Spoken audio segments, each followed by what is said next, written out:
Assalamualaikum warahmatullahi wabarakatuh. Baik, di sini kami akan mempresentasikan hasil kerja kelompok kami dengan mata kuliah farmakovigilansi.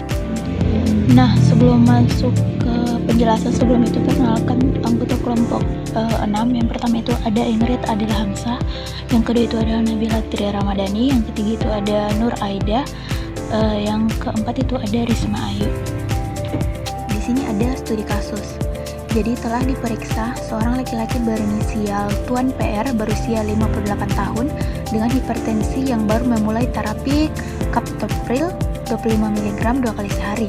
Setelah 2 minggu, pasien mengeluhkan batuk kering terus-menerus, terutama malam hari tanpa dahak. Pemeriksaan fisik dalam batas normal, foto toraks normal. Batuk membaik setelah captopril diganti dengan amlodipin. Di sini ada formulir pelapor efek samping obat atau EXO.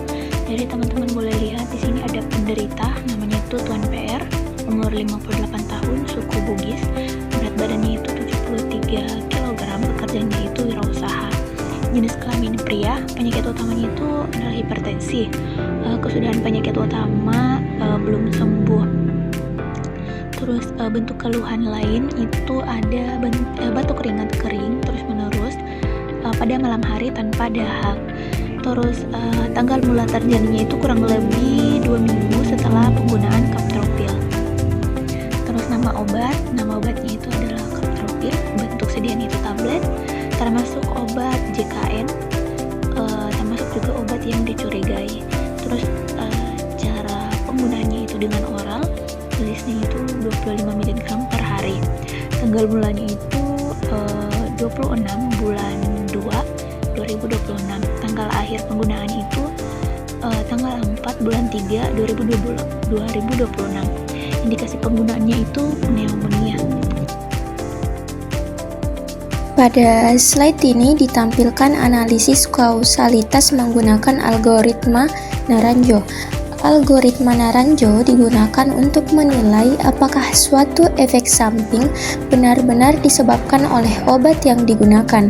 Metode ini terdiri dari beberapa pertanyaan yang berkaitan dengan hubungan waktu munculnya gejala, perbaikan setelah obat dihentikan, kemungkinan penyebab lain, serta bukti klinis yang mendukung. Setiap jawaban pada pertanyaan tersebut memiliki nilai skor tertentu.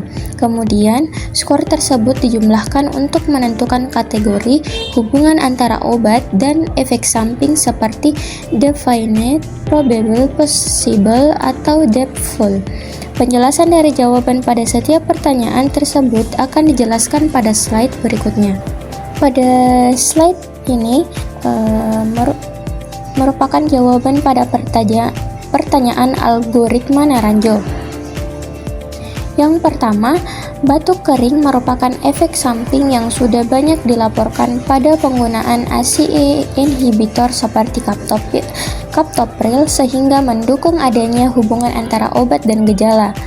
Yang kedua, batuk muncul setelah obat mulai diberikan, yaitu sekitar 2 minggu setelah terapi dimulai. Yang ketiga, keluhan batuk membaik setelah captopril dihentikan dan diganti dengan obat lain, yang menunjukkan kemungkinan hubungan dengan obat tersebut. Keempat, tidak dilakukan pemberian ulang obat untuk memastikan apakah gejala akan muncul kembali.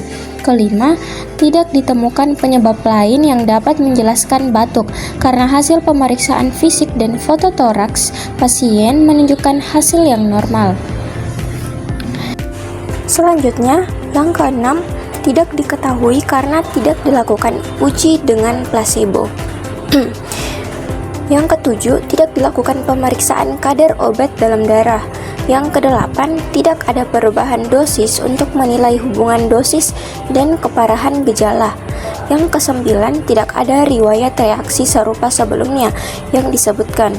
10. Tidak ada bukti objektif khusus yang mengonfirmasi reaksi selain perbaikan klinis setelah penghentian obat. Berdasarkan penilaian menggunakan algoritma Naranjo, Diperoleh total skor sebesar 6 yang berasal dari adanya laporan efek samping serupa sebelumnya, munculnya reaksi setelah pemberian obat, perbaikan gejala setelah obat dihentikan, serta tidak ditemukannya penyebab alternatif lain. Sementara itu, tidak ada data mengenai uji pemberian ulang, uji plasebo, kadar obat dalam darah, hubungan dosis respon, riwayat reaksi sebelumnya maupun bukti objektif spesifik. Dengan total skor 6, reaksi obat yang dialami pasien termasuk dalam kategori probable, sehingga dapat disimpulkan bahwa batuk kering pada pasien ini kemungkinan besar merupakan efek samping akibat penggunaan captopril. Berikutnya yaitu analisis klinis. Apa ini ADR atau medication error? Ya, ini adalah ADR atau adverse drug reaction karena batuk kering merupakan efek samping khas dari captopril golongan ACE atau inhibitor dan terjadi meskipun obat diberikan dengan dosis serta indikasi yang benar, bukan medication error karena tidak ada kesalahan dosis, indikasi, atau cara pemberian. Apakah termasuk reaction adverse event C? Tidak termasuk C karena tidak menyebabkan kematian, mengancam jiwa, menyebabkan rawat inap, tidak menyebabkan cacat permanen, batuk hanya efek samping yang mengganggu namun tidak berat. Mekanisme fisiologi. Captopril adalah ACE atau inhibitor yang bekerja menghambat konversi angiotensin menjadi angiotensin 2. Selain itu, ACE juga berfungsi memecah ACE dihambat, terjadi iritasi, reportion, batuk saluran pernapasan, timbul batuk kering dan non-produktif. Faktor resiko pasien. Beberapa faktor resiko batuk akibat ACE inhibitor. Yang pertama yaitu usia lanjut, yang kedua yaitu perokok, yang ketiga resiko gangguan paru, dan yang keempat yaitu sensitivitas individu terhadap brandikin.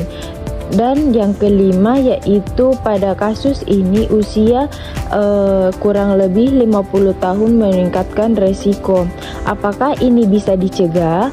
Tidak sepenuhnya dapat dicegah karena merupakan efek samping farmakologis obat, namun dapat diminimalkan dengan monitoring gejala setelah terapi dimulai. Edukasi pasien mengenal kemungkinan batuk mengganti dengan ARB atau CCB atau seperti aminopidin bila muncul batuk.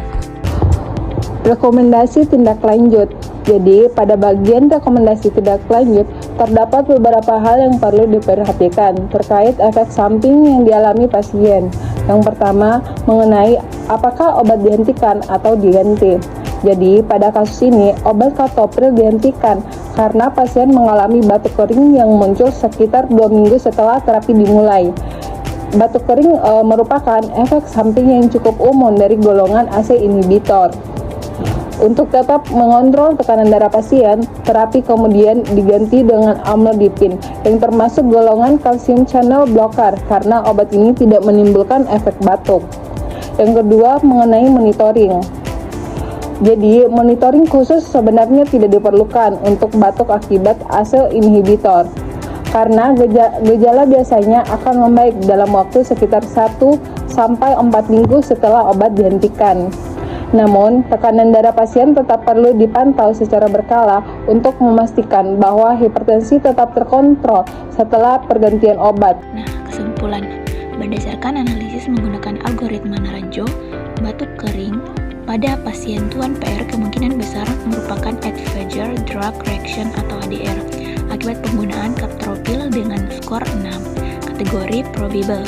Batuk terjadi karena penumpukan bradikinin yang mengiritasi saluran napas. Kejadian ini bukan medication error dan tidak termasuk serious adverse event atau CAE Penanganan dilakukan dengan menghentikan kaptrofil dan menggantinya dengan amlodipin, disertai monitoring tekanan darah, edukasi pasien, serta pelaporan ke BPOM sebagai bagian dari farmakovigilans.